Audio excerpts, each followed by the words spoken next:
Let's get back to Commander, and we'll arm you with the truth about history and some amazing finds and information, which will rock your world. Now, here's where I'm going to give you some knowledge that is controversial for most people to have, and it's kind of one of those things not talked about in academic circles, but you need to know the truth.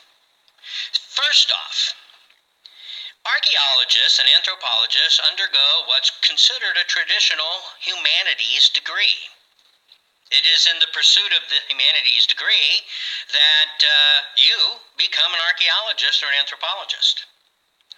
You know what else you can do with a humanities degree? You can become a writer. You can become a preacher, a pastor. It's a humanities degree.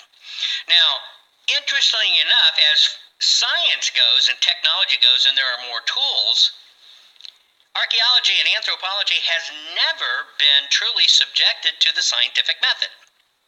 Now, what is the scientific method? The scientific method says you look at something, you test it, you pull it apart, you retest it, you pull it apart, you retest it, you research everything, and then you form a conclusion.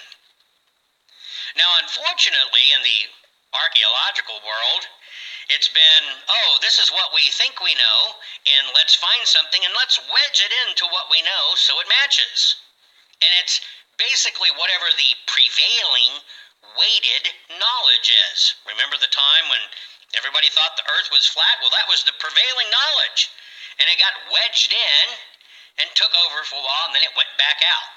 So you got to understand, in many ways, archaeology and anthropology, although there's great technology today, they are not subjected to rigors of scientific method. And scientific method, I look at it this way. I call it the balance of probability. See, I think every archaeology discovery should be based on criminal law, meaning think about it as trying to take a man's life in the electric chair.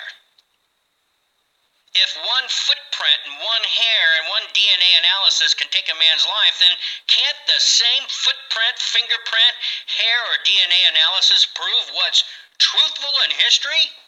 Why is it good for one and not good for the other? Well, it's because it's not convenient. You'd have to undo all the teachings, and you'd have to trash probably 90% of the books published in the world on history because they just aren't congruent and match up. It's very conflicting.